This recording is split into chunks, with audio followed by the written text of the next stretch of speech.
Olá, boa noite a você. Este é o Jornal da Record. Sessão na Câmara é encerrada após tumulto e bate-boca sobre caso Marielle.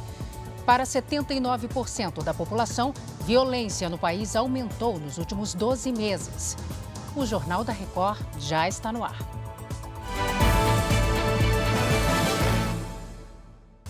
Oferecimento Bradesco. Dica de investimento com a Bia no app é fácil. Um bate-boca na Câmara dos Deputados fez a sessão acabar mais cedo. Os parlamentares discordaram sobre o adiamento da análise da prisão do deputado Chiquinho Brazão, suspeito de ser um dos mandantes do assassinato da vereadora Marielle Franco e de Anderson Gomes. A Ariane Bittencourt está ao vivo em Brasília, ela traz os detalhes para a gente. Ariane, boa noite. Como começou essa confusão, hein? Boa noite, Salcio. O bate-boca teve início quando o deputado Éder Mauro, do PL, subiu à tribuna para falar sobre o caso. Ele sugeriu que a morte de Marielle teria sido planejada por alguém ligado à esquerda. Ao descer da tribuna, o deputado mostrou a foto de Chiquinho Brazão para o grupo de deputados do PSOL, PT e PCdoB. Um dos deputados rasgou o papel. Diante do tumulto generalizado, o deputado Gilberto Nascimento, que presidia a sessão, decidiu encerrá-la. Nessa terça-feira, a Comissão de Constituição e Justiça adiou a decisão sobre a manutenção da prisão de Chiquinho Brazão. Alguns parlamentares pediram mais tempo para analisar o caso. Somente depois da análise da CCJ, que deve acontecer no dia 10 de abril, é que o relatório será votado no plenário da Câmara. O relator do processo, o deputado Darcy de Matos, apresentou parecer favorável à prisão de Chiquinho Brazão. Salsi. Obrigada pelos detalhes, Ariane. Bom descanso para você. O Conselho Curador do Fundo de Garantia do Tempo de Serviço autorizou que os trabalhadores de baixa renda usem os recursos que ainda vão receber de FGTS para comprar a casa própria pelo Minha Casa Minha Vida. O valor poderá ser usado para compor a renda familiar.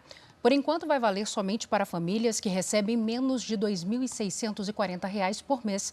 A Caixa tem 90 dias para explicar e aplicar as novas regras. A maioria dos brasileiros sente que a segurança pública piorou nos últimos 12 meses. É o que mostra uma pesquisa divulgada nesta terça-feira. Vamos conversar sobre isso com a Virgínia Nalon. Ela detalha melhor esses números. Virgínia, boa noite para você. Quais os principais destaques desse levantamento? Oi, Salso, boa noite para você. Segundo a pesquisa, 79% dos brasileiros estão aí sentindo uma piora na segurança pública. A maior parte deles está no sul do país. 83% dos entrevistados apontaram que a violência aumentou, seguido pela região sudeste, nordeste, norte e centro-oeste. Foram entrevistadas 2.007 pessoas entre os dias 10 e 16 de novembro. A margem de erro é de 2,2 pontos percentuais. Já na análise por sexo, o aumento da violência é sentido por 81% das mulheres e 77% dos homens. Salce. Obrigada, Virgínia, pelos detalhes. Agora de olho aqui no nosso telão, porque as contas do governo federal terminaram fevereiro com um saldo negativo superior a 58 bilhões de reais. Foi o pior resultado para o mês desde o início da série histórica, em 1997. Mas, no acumulado do ano, o caixa do governo registra saldo positivo de quase 21 bilhões de reais. Segundo o Tesouro Nacional, o pagamento de 30 bilhões de reais em dívidas judiciais influenciou o balanço das contas públicas no mês de fevereiro. A Comissão Europeia advertiu as plataformas digitais sobre conteúdos falsos gerados por inteligência artificial.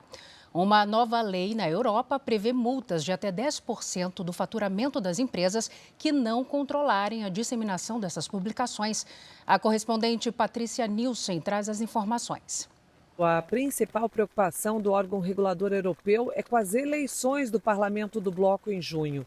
A comissão exige que as plataformas digitais reforcem os procedimentos internos e criem equipes com recursos adequados para evitar as chamadas deepfakes.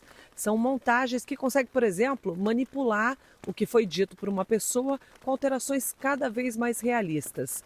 Nestes casos, o conteúdo precisa ser claramente rotulado como falso por meio do uso de inteligência artificial. A comissão determinou ainda que as plataformas identifiquem de forma clara a publicidade política e reduzam a propagação de publicações que ameaçam a integridade dos processos eleitorais. A expectativa é que as maiores plataformas realizem um teste no mês que vem para comprovar que conseguem cumprir as determinações. A Guarda Costeira segue as buscas pelos 6 desaparecidos depois que um navio de Singapura derrubou a ponte de Baltimore, em Maryland, nos Estados Unidos. A embarcação teve uma pane elétrica e se chocou contra a ponte, que desabou. O acidente causou a paralisação de um dos portos mais movimentados do país, o que já provoca atrasos nas entregas de mercadorias internacionais, além de outros prejuízos para a economia americana. Só em 2023, mais de 52 milhões de toneladas de produtos, cerca de 380 bilhões de reais, entraram nos Estados Unidos por esse porto. Este foi o Jornal da Record. Ouça essa e as outras edições dos boletins JR 24 horas, agora também nas plataformas de áudio. Você fica agora com Fala Que Eu Te Escuto. Boa noite para você, cuide-se. Tchau.